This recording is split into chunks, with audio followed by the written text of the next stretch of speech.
helping things along. In the story about Cain and Abel, when Cain killed his brother, he was cursed by God, Genesis 4:11, and exiled. Genesis 4:12 says, "When thou tillest the ground, it shall not henceforth yield unto thee her strength." Yet, we find that Cain established the city of Enoch, and his descendants Jubal was the father of those who became proficient in the harp and organ, and Tubal-Cain was a teacher of brass and iron works. We also find that it wasn't until Enos, the son of Seth, that men began to call upon the name of the Lord. Genesis 4:26, though it doesn't say, the implication is that the line of Cain was ungodly. The apocryphal second book of Adam and Eve bluntly gives details about this. In chapter 20:2-4, it says, "But as to this Gen-Un, a son of Lamech, Satan came into him in his childhood, and he made sundry trumpets and horns, and string instruments, cymbals and psalteries, and lyres and harps, and flutes, and he played on them at all times and at every hour. And when he played on them, Satan came into them, so that from among them were heard beautiful and sweet sounds, that ravished the heart. Then he gathered companies upon companies to play on them. And when they played, it pleased well the children of Cain, who inflamed themselves with sin among themselves, and burnt as with fire, while Satan inflamed their hearts, one with another, and increased lust among them."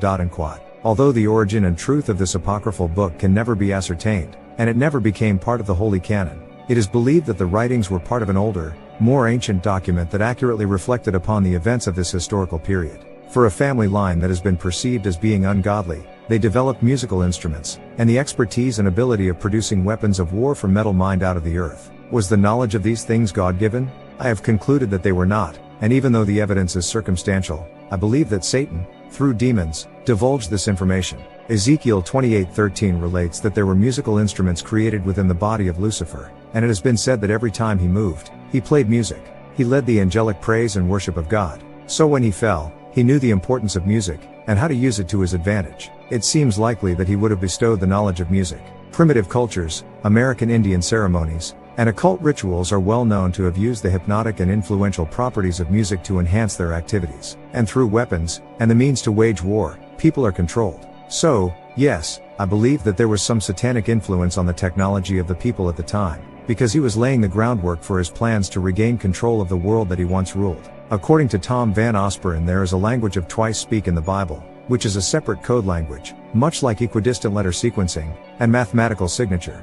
Basically, it is a revealing of the secret talked about in Amos 3:7 that has unlocked the typical and anti-typical method of recording biblical history, and at the same time, end-time prophetic events. Osperen believes there is so much of this type of prophecy in the Old Testament, that, in a sense, it becomes another New Testament. I have found some of the twice-speak revelations to be fascinating in as far as it acts as an underlying witness to the scriptures. However, when the interpretations provide new information that cannot be found in the biblical text, then I have to question it. But, although this concept may be new to you, and may seem kind of off the wall, let's just assume for argument's sake that it is a divine biblical code that proves the Word of God, gives us a better understanding of it, and further reveals end-time prophetic events, and let's assume that the events concerning the line of Cain is also a prophecy concerning the last days. In 1997, Simon & Schuster published a book called The Day After Roswell, by Colonel Philip J. Corso. Ret. The cover proclaimed, "The truth exposed after 50 years." A former Pentagon official reveals the U.S. government's shocking UFO cover-up.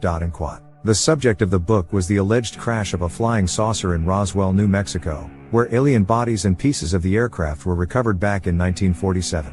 The government has long denied this happened, and indeed continues to deny the existence of flying saucers and extraterrestrial life. You might not believe in flying saucers, but bear with me, I don't want you to question my credibility now. Let's look at the time period this occurred. It was 1947, which was around the time that flying saucers were first sighted. Now what else happened about that time? The United Nations was established in 1945, and Israel became an independent nation in 1948. These two events occurring around the same time was not a coincidence, because it set the stage for Armageddon, and the fulfillment of all things. The United Nations, or the foundation for a world government, was the prophetic trigger, and with the time-sensitive prophecies contained in the Bible, Satan knew that he was running out of time. It was initially reported that a flying saucer crashed at Roswell, and also at that time, there were enough sightings and pictures in other parts of the country to give the report credibility. Since then, there has been so much evidence for the existence of flying saucers and aliens, that it's become pretty much an accepted fact, even though the government continues to deny their existence. In fact, there is so much information and evidence, that now, the Christian church has said that, yes, there is something to it all. The Christian perspective, and growing consensus, is that aliens are actually demonic manifestations. There have been 4 or 5 Christian books on the subject. So, again, let's assume that there was a flying saucer that crashed at Roswell. Philip Corso, is his book The Day After Roswell, relates, that as a member of President Eisenhower's National Security Council, his research and development team at the Pentagon analyzed and integrated the alien artifacts found at Roswell into the private business sector. According to him, major companies such as IBM, Hughes Aircraft, Bell Labs, and Dow Corning were unknowingly given the alien technology,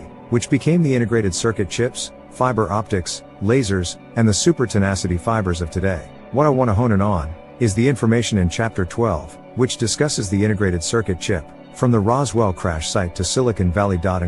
Among the wreckage, Corso said that charred quarter-size, cracker-shaped, silicon wafers were found, which had grid lines etched on them, which was actually microscopic circuitry. An analysis of the craft's remains failed to turn up any wiring, so it was determined that these chips actually represented the nerve center of the vehicle, carrying signals through the ship, just like impulses are carried throughout the nervous system of our body.